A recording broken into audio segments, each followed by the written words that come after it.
Students students class 11th English का paper कर रहे हैं। एनुअल एग्जाम 2026 पेपर कोड है 301। हमने इसकी वीडियो बना दी है section A, section B, section सी।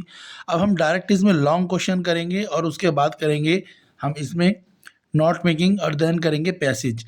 तो ये जो वीडियो होने वाली है, ये वीडियो होगी आपकी टोटल 24 मार्क्स की। अगर आप ये क्वेश्चंस देख लेंगे तो 24 मार्क्स आपके पक्के हो जाएंगे। चलिए स्टार्ट करते हैं। सबसे पहले लॉन्ग क्वेश्चन से स्टार्ट करेंगे। सबसे पहले हम क्वेश्चन 16 स्टार्ट कर रहे हैं। 6 मार्क्स का क्वेश्चन है।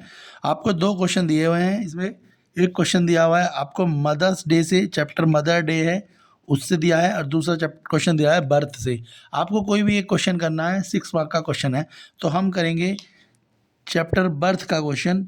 हमें पता है, हमने चैप्टर पढ़ा है, तो इसमें दिखाया गया है कि डॉक्टर ने किस तरीके से अपने एफर्ट लगाए लास्ट टाइम पे, जबकि जब वो बच्चा पैदा हुआ था वो बच्चा मरा हुआ पैदा हुआ था, मगर डॉक्टर ने जब उस पर अपने पूरे एफर्ट लगाए तो उसके बाद वो बच्चा जो है आखिरकार जीवित हो गया और वो रोने लगा। तो इस चैप्टर का क्वेश्चन भी आपको यहाँ दिया हुआ है कि क्योंकि आपको पता है ना, जब बच्चा पैदा होता है तो हमेशा रोता हुआ पैदा होता है, इसीलिए मैंने बोला है चैप्टर में। ठीक है, तो क्वेश्चन में बोला है you are deeply inspired by the doctor, sincerely and dedicated to his profession, write a letter to your friend sharing how story taught you the value of the commitment, perseverance, the honesty, professionalism life। ठीक है, चलिए start करते हैं। Question का answer कैसे लिखेंगे हम देख लेते हैं। तो कुछ इस तरीके से हम इसका आंसर लिखेंगे। तो हम लिखेंगे the story birth teaches that perseverance and dedication can perform miracles. जो स्टोरी है बर्थ, वो हमें बताती है अगर कोई व्यक्ति फुल परसिवरेंस से, यानी लगातार लगन से और डेडिकेशन से अपने काम को करता है, कैन परफॉर्म, तो चमत्कार होता है। डॉक्टर एंड्रयू मेंशन, जो डॉक्टर थे यहाँ पे doctor Andrew, did not give up on the lifeless newborn child. जब डॉक्टर एंड्रयू को वो बच्चा मिला, जो बच्चा लाइफलेस था, मतलब उसकी सांस नहीं आ रही थी, तब भी डॉक्टर एंड्रयू ने गिव अप नहीं करा, उन्होंने हार नहीं मानी। Even when it seemed hopeless, ठीक है, जबकि वो होपलेस दिख रहे थे। हिज सिंसियरिटी, मगर जो उनकी सिंसियरिटी है, यानी काम जो वो सिंसियरली अपनी मेहनत से लगातार काम कर रहे थे, show that professionals true success lies in that commitment to the duty. तो जो प्रोफेशनल्स होते हैं वो कमिटमेंट करते हैं, यानी अपने आप से ही वो क्या करते हैं, अपने आप से ही वो एक कमिटमेंट करते हैं कि वो अपनी ड्यूटी को परफॉर्म करेंगे अच्छे से। And the human life they touch, और जिसमें वो जुड़े हुए हैं, रादर देन जस्ट मनी और फेम। वो सिर्फ पैसों के लिए ही काम नहीं करते, वो किस लिए काम करते हैं, वो इंसानियत के लिए भी काम करते हैं। It is reminder to always work with never say die attitude. और इसमें दिखाया गया है, जो डॉक्टर है वो कहता है कि हमें जब तक ट्राई करते रहना चाहिए, और हमें, ठीक है, कभी भी ये नहीं कहना चाहिए कि ये चीज़ पॉसिबल नहीं है, यानी वो डाई हो चुका है। तो इस चैप्टर में जो क्वेश्चन पूछा है उसका आंसर आपको ये लिखना है। आप इसे अच्छे से लर्न कर लें। अब हम करते हैं नेक्स्ट नोट मेकिंग, वो भी 8 मार्क्स की आएगी। ये 6 मार्क्स का क्वेश्चन है। चलिए देख लेते हैं नोट मेकिंग कैसे करेंगे। ये हमें क्वेश्चन थर्ड दिया हुआ है, दो तो पैसेज आते हैं, एक क्वेश्चन थर्ड दिया है। 8 मार्क्स का क्वेश्चन आएगा ये पेपर में। आपको इसको पढ़ना है, मैं इसे पढ़ चुका हूँ, ठीक है। ये प्लैनेट की हेल्थ से रिलेटेड है, आपको ये पहले पूरा प्रॉपर पढ़ना है। देख लेना है इसमें कितने बन रहे हैं, सेक्शन 1 2 3 जितने सेक्शन बन रहे हैं इनको प्रॉपर पढ़ना है, ठीक है। जब आप इसको रीड कर लेंगे, मैंने रीड कर लिया है, तो रीड करने के बाद आपसे ऐसे क्वेश्चन पूछा जाएगा। On the basis of your reading above the passage, जो आपने पैसेज पढ़ा है उसके हिसाब से आपको क्या करना है, आपको इसकी नोट बनाने, क्या बनाने, नोट्स बनाने, लिखा हुआ है। तो आपको क्या बनाने, make a notes on it. इस पैसेज के हिसाब से नोट्स बनाने, हेडिंग डालनी है, सब हेडिंग डालनी है, एक टाइटल लिखना है, उसके अलावा समरी भी लिखनी है। ये बिल्कुल इजी क्वेश्चन होता है, इसी में से आंसर मिल जाता है। अब देखेंगे, हमने नोट मेकिंग बनाई है, आप इसे देखिए, और ऐसे ही आपको नोट मेकिंग पेपर में बनाएंगे तो आपके 8 में से 8 मार्क्स मिलेंगे, पूरे नंबर मिलेंगे। चलिए देख लेते हैं कैसे होगा ये क्वेश्चन। देखिए हमने पढ़ा था, मैंने आपको बताया, तो उसको पढ़ने के बाद जो हमें समझ आया वो इन्वायरमेंट के ऊपर पैसेज था, तो हमने इसका टाइटल डाला sustainable living for better future. आप इसकी जगह और भी कोई टाइटल डाल सकते हैं, पर ये टाइटल अच्छा है, sustainable living for better future, उसी में से आपको मिल जाएगा। फिर हमने उसमें से हेडिंग ढूंढी, तो हमारी पहली हेडिंग थी नीड फॉर सस्टेनेबिलिटी। फिर हमने उसकी सब हेडिंग लिखी। पहली सब हेडिंग थी deteriorating planet health due to pollution, pollution के कारण प्लानट की हेल्थ ख़राब हो रही है, essential for long term survival, और ये लॉन्ग टर्म सर्वाइवल होने चाहिए। फिर हमने दूसरी हेडिंग भी पैसेज को पढ़ा, उसके हिसाब से उसी के अंदर से ढूंढी वेस्ट टू रिड्यूस वेस्टेज, कौन से तरीके से हम वेस्टेज को कम कर सकते हैं। फिर हमने उसकी सब हेडिंग ढूंढ ली, जैसे अवॉइड सिंगल यूज़ प्लास्टिक, दूसरी हमने यूज़ रीयूज़ बैग्स, तीसरी हमने ढूंढी कंपोस्टिंग ऑर्गेनिक वेस्ट। ये सब आपको उसी के अंदर मिल जाएंगे अगर आप ढंग से पढ़ेंगे, हमने रीड करा है इसलिए हमने उसमें से ढूंढी है। नेक्स्ट हमने थर्ड हेडिंग निकाली कंजर्वेशन ऑफ रिसोर्सेज, फिर हमने इसकी सब हेडिंग निकाली एनर्जी, उसी बुक में है पैसेज में, यूज़ एनर्जी एफिशिएंसी अप्लायंसेस। दूसरी हमने हेडिंग निकाली रिन्यूएबल एनर्जी, तीसरी हेडिंग हमने निकाली water fix leakage and harvest rain water, और उसके बाद नेक्स्ट जो क्वेश्चन में से हमने फोर्थ हेडिंग निकाली ट्रांसपोर्ट और कंजप्शन, तो यूज़ पब्लिक ट्रांसपोर्ट, साइकिलिंग और वॉकिंग। दूसरी हमने निकाली support eco friendly and local brand. ठीक है, तो इस तरीके से आपको क्या करना है, पहले टाइटल बनाना है, टाइटल के बाद उस टाइटल में से के बाद हर स्टैंजा में से पहले आप हेडिंग निकालेंगे, फिर सब हेडिंग निकालेंगे, कम से कम एक हेडिंग के साथ दो सब हेडिंग होनी चाहिए। ठीक है, ऐसे करके हमने 4 स्टैंजाओं में से 4 तो हेडिंग और 8 या 10 सब हेडिंग निकाली है हमने, तो आप 8 भी निकाल सकते हैं और टाइटल। ये दोनों चीज़ें होने के बाद आपको क्या करना है, फिर एब्रीवेशन बनाने। जैसे एब्रीवेशन क्या होते हैं, जैसे हम किसी की कुछ एब्रीवेशन तो हमें फिक्स पता है, जैसे एंड का हमें पता है, पर कुछ हम बना सकते हैं। जैसे सर्वाइवल है तो हम SURV करके डॉट लगा दें तो सर्वाइवल होगा। प्लास्टिक है तो PALAS के बाद डॉट लगाएंगे तो प्लास्टिक बन जाएगा। देखिए एब्रीवेशन कैसे करेंगे मैं आपको दिखाता हूँ।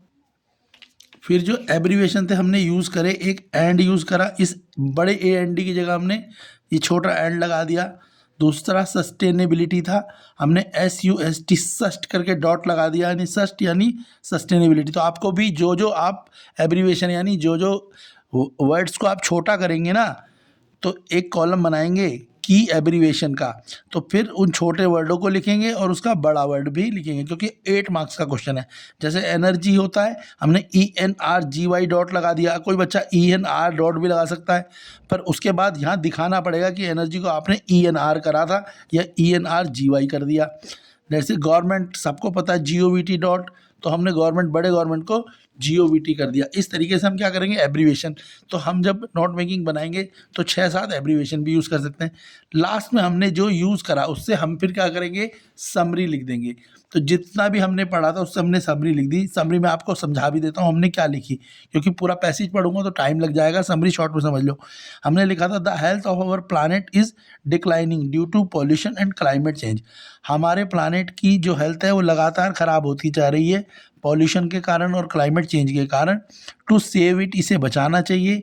We must adopt sustainability habit, हमें सस्टेनेबिलिटी हैबिटों को यूज़ करना चाहिए। लाइक रिड्यूसिंग प्लास्टिक वेस्ट, हमें प्लास्टिक वेस्ट को यूज़ करना चाहिए। Composting and conserving energy and water, इन सब का यूज़ करना चाहिए। Choosing eco friendly transport and mindful consumption are also vital, हमारे को यूज़ करने चाहिए क्या, इको फ्रेंडली ट्रांसपोर्ट यूज़ करना चाहिए, और अच्छे तरीके से जो भी हमारे पास चीज़ें उनको तरीके से कंज्यूम करना चाहिए ताकि वो फ्यूचर जनरेशन के लिए भी बची रहें। ठीक है, कलेक्टिव एक्शन लेनी चाहिए by individual and government is necessary for green future, और गवर्नमेंट ने भी ग्रीन फ्यूचर के बारे में सोचना चाहिए। तो मैंने 2 क्वेश्चन, एक क्वेश्चन 6 मार्क्स का, एक क्वेश्चन 8 मार्क्स का आपको करा दिया है। अब हम कुछ और बुक के क्वेश्चन हैं उन्हें भी डायरेक्ट देख लेते हैं, उन्हें आप कैसे करोगे वो भी देख लीजिए आप। क्वेश्चन 13 के आंसर भी देख लेंगे, मैंने क्वेश्चन 13 की वीडियो बना भी रखी है, आप उसमें भी देख सकते हैं, मैंने एक्सप्लेन करा है। जैसे 13 में आपके 4 क्वेश्चन दिए गए हैं ऑप्शन में, तो आपको कोई से भी 2 क्वेश्चन करने हैं, 3 मार्क्स ईच है। एक क्वेश्चन आपको बुक से करना है, एक क्वेश्चन आपको पोएम से करना है। तो हम एक क्वेश्चन बुक का और एक क्वेश्चन पोएम का आपको दिखा देते हैं। क्वेश्चन जो बुक का है वो किंग ट्विट वाला करा है हमने, और पोएम का फादर टू सन करा है। तो इनका आंसर आप देख लीजिए, आप कैसे लिखेंगे आपको समझ आ जाएगा। तो मैं आंसर लिखे हुए हैं, आप देख लीजिए, और मैंने एक्सप्लेन भी करे हुए हैं वीडियो में। तो आप जल्दी से अपना आंसर चेक कर लीजिए क्या आपको इनके आंसर लिखने हैं। इस तरीके से आप किंग ट्विट वाला आंसर लिख लेंगे जो सिटी स्कैन 2005 का है। आपको पता ही था कि सिटी स्कैन 2005 से क्या पता लगा। पहले लोग सोच रहे थे जो किंग ट्विट है उसकी डेथ किससे हुई है, या तो उसकी टांग टूटने से या मर्डर से। मगर जब सिटी स्कैन कराया गया, क्वेश्चन में लिखा हुआ है कि सिटी स्कैन जब कराया गया तो उससे पता लगा कि किंग जो ट्विट थे उनकी डेथ ना तो मर्डर से हुई ना उनकी टांग टूटने से हुई है। तो यहाँ पे यही लिखा हुआ है कि किंग ट्विट के सिटी स्कैन से ये पता लगाया गया कि उनकी जो डेथ का कारण था उनकी टांग टूटना नहीं था, ना ही उनका मर्डर था। और दूसरा सिटी स्कैन से ये भी पता आराम से लग गया कि जब उनकी डेथ हुई तो वो कितनी एज के थे और उनकी हेल्थ कैसी थी, दोनों चीज़ों के बारे में बताया गया। तो ये क्वेश्चन जो है आपका चैप्टर का दूसरा फादर टू सन है। फादर टू सन हमने पोएम पढ़ी है, ये क्वेश्चन उसका है। इसमें फादर और सन जो है आपस में एक दूसरे से बोलते नहीं है, दोनों का झगड़ा है। रीज़न क्या है, फादर और सन के बीच में जनरेशन का गैप है, ठीक है, यानी फादर की एज ज़्यादा है, बेटे की एज कम है, जिसके कारण फादर और बेटे के बीच में कम्युनिकेशन गैप भी है। तो दोनों फादर और सन एक दूसरे से बात नहीं करते, हालांकि दोनों सेम घर में रहते हैं मगर स्ट्रेंजर की तरह रहते हैं। उसके अलावा जो है फादर को बड़ा दुख है इस बात का कि वो अपने बच्चे की बातों को नहीं समझ पा रहा है ना, और उनका जो रिलेशनशिप है काफ़ी साइलेंट रिलेशनशिप है। क्लियर है। नेक्स्ट क्वेश्चन 14 है, वो भी हम देख लेते हैं उसका कैसे आपने आंसर लिख रहा है। मैं सारे आपको आंसर दिखा रहा हूँ, बाकी मैं वीडियो में एक दूसरी वीडियो भी हमारे चैनल पे है, तो उसे देखेंगे, उसमें एक्सप्लेन भी करा हुआ है वर्ड टू वर्ड। बाकी आप यहाँ से लिखे हुए आंसरों को भी डायरेक्ट याद करके पेपर में लिख सकते हैं। चलिए नेक्स्ट क्वेश्चन देख लेते हैं हम, क्वेश्चन 14। जो क्वेश्चन 14 है वो आपका चैप्टर एड्रेस से आया हुआ है। उसमें जो पोएट है वो, इसमें बताया गया है कि जो पोएट है शुरू में मिसिज रॉलिंग के घर का एड्रेस सर्च करने की कोशिश करती है और सर्च करना चाहती है क्योंकि वो अपनी मदर का जो भी सामान उस मिसिज रॉलिंग के पास है उसे लेना चाहती है। मगर बाद में उसे लगता है कि जो डॉर्लिंग है उसने उसकी मदर का सामान अच्छे से नहीं रखा है, और वो सामान को इसलिए लेना चाहती थी क्योंकि उसमें उसकी मम्मी की यादें जुड़ी हुई थी। मगर अब जब उसकी मदर ही चली गई है तो उस सामान को लेकर वो क्या करेगी, कुछ इस तरीके से। इस मैंने क्वेश्चन में आंसर लिखा हुआ है, आप इस तरीके से इस क्वेश्चन को याद कर सकते हैं। जैसे मैंने लिखा है कि अब उसकी मदर नहीं है तो अब वो सामान भी बड़ा टेस्टलेस मैनर है, तो अब वो उस सामान को नहीं लेना चाहती है। तो आप ये क्वेश्चन मैंने लिखा है, आप इसे आराम से कॉपी करके याद कर लीजिए, ये आपके क्वेश्चन पेपर में आएगा। चैप्टर द एड्रेस का क्वेश्चन है, 100% पेपर में आना है। नेक्स्ट क्वेश्चन देख लेते हैं। नेक्स्ट क्वेश्चन जो आपका पेपर में आया है वो आया है आपका लॉन्ग क्वेश्चन है। ये किसका, ये लॉन्ग क्वेश्चन है पोर्ट्रेट ऑफ लेडी का। इस क्वेश्चन में पूछा गया है जो ग्रैंड मदर है यानी दादी जो है वो गांव में तो काफ़ी बिजी थी, मगर शहर में आने के बाद वो काफ़ी ज़्यादा फ्री हो गई। और शहरों के में जो लोग हैं वो न्यूक्लियर फैमिली में रहते हैं, यानी छोटी फैमिलियों में रहते हैं, और जिसके कारण जो उनके ग्रैंड पेरेंट्स हैं वो अपने आप को काफ़ी अकेला महसूस करते हैं। कुछ इस तरीके से लिखा गया है, तो मैंने पूरा आंसर लिखा है, आप इसे आराम से कॉपी कर लें और याद कर लें। बाकी मैंने एक्सप्लेन भी करा हुआ है, अगर आपको इसकी एक्सप्लेनेशन चाहिए तो हमारी नेक्स्ट वीडियो भी चैनल पे है, उसमें आप दे सकते हैं। क्लास 11 की इंग्लिश की ये सारे ही क्वेश्चन जो पेपर में आए हुए हैं मैंने आपको सारे करा दिए हैं, यही क्वेश्चन आपके पेपर में आने हैं। एनुअल एग्ज़ाम का पेपर है। वीडियो अगर आपको अच्छी लगी हो आप लाइक करें, शेयर करें। जितना आप वीडियोस को लाइक और शेयर करेंगे उतना ज़्यादा हम आपके लिए और सब्जेक्टों की वीडियोस भी बना पाएंगे। क्लास 11 की कंप्लीट सारे सब्जेक्ट की वीडियोस आप चैनल पे देख सकते हैं। वीडियो को लाइक शेयर जरूर करें।